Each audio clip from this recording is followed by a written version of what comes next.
नमो भगवते वासुदेवाय। जब भी दुनिया में अन्याय, हिंसा और अज्ञानता का अंधकार गहराता है, तब भगवान विष्णु धरती पर अवतार लेते हैं ताकि संतुलन और धर्म की स्थापना हो सके।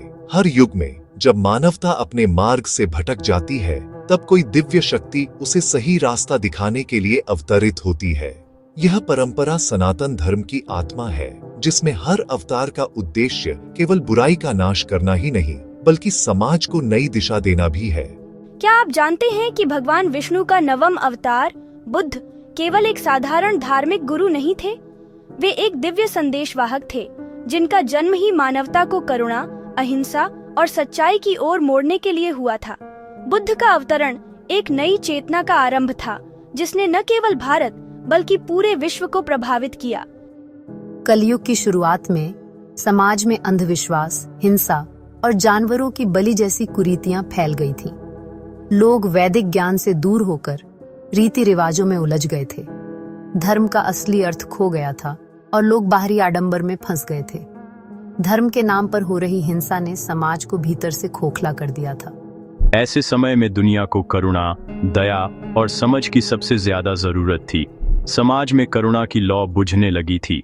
लोग एक दूसरे के प्रति संवेदनशीलता खोते जा रहे थे और जीवन में शांति और संतुलन की तलाश बढ़ती जा रही थी। इसी समय नेपाल के लुम्बिनी वन में राजा शुद्धोधन और रानी माया के घर एक दिव्य बालक का जन्म हुआ, जिसका नाम रखा गया सिद्धार्थ। जन्म के समय ही आर्षियों ने भविष्यवाणी की थी कि यह बालक या तो महान सम्राट बनेगा या फिर महान संत। सिद्धार्थ का जन्म केवल एक राजकुमार के रूप में नहीं, बल्कि एक युग परिवर्तन के संकेत के रूप में हुआ था। सिद्धार्थ का बचपन राजसी वैभव में बीता, लेकिन उनके मन में हमेशा जीवन के दुख, रोग, बुढ़ापा और मृत्यु के सवाल उठते रहे। एक दिन महल से बाहर निकलकर उन्होंने 4 दृश्य देखे। एक बूढ़ा, एक बीमार, एक मृत व्यक्ति और एक सन्यासी। इन दृश्यों ने उनके जीवन की दिशा ही बदल दी। उन्होंने महसूस किया कि सच्चा सुख केवल भौतिक संपत्ति में नहीं, बल्कि आत्मज्ञान में है। 29 वर्ष की आयु में सिद्धार्थ ने अपना परिवार, राजपाट और सुख सुविधाएं छोड़ दी और सत्य की खोज में निकल पड़े। वर्षों की तपस्या, ध्यान और साधना के बाद बोध गया में बोधि वृक्ष के नीचे उन्हें ज्ञान की प्राप्ति हुई। वे बुद्ध अर्थात जागृत बन गए। उनका यह जागरण केवल व्यक्तिगत नहीं था, बल्कि समूची मानवता के लिए एक नई रोशनी लेकर आया। बुद्ध का संदेश क्रांतिकारी था।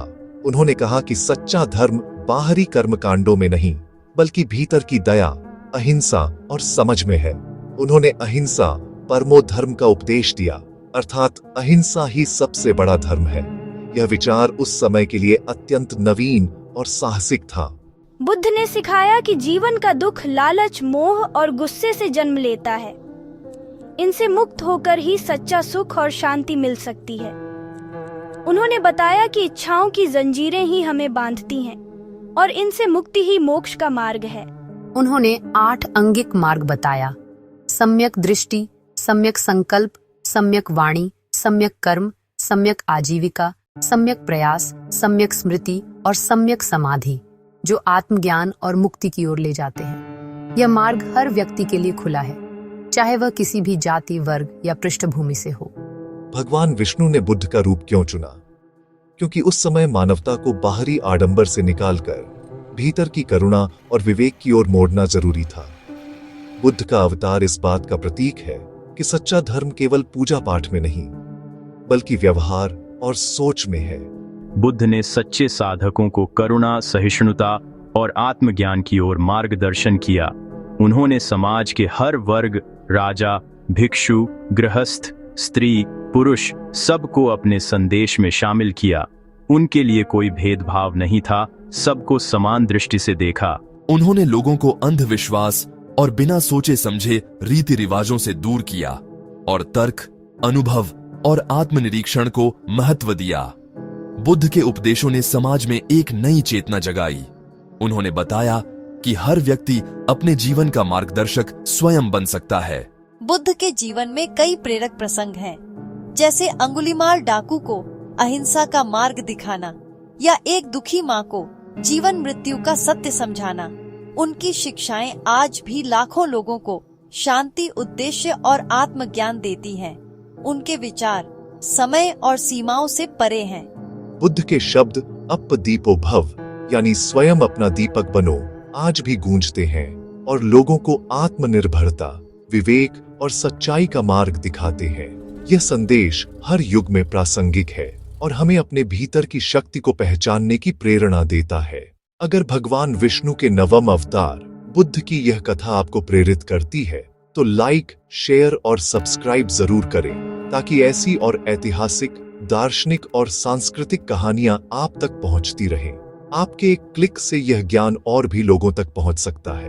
आपका समर्थन मुझे हमारी समृद्ध भारतीय माइथोलॉजी और संस्कृति की ओर गहराई से खोज करने और नई नई कहानियां लाने के लिए प्रेरित करता है। साथ मिलकर हम अपने अतीत की रोशनी में भविष्य को और उज्जवल बना सकते हैं। देखने के लिए धन्यवाद। बुद्धं शरणं गच्छामि।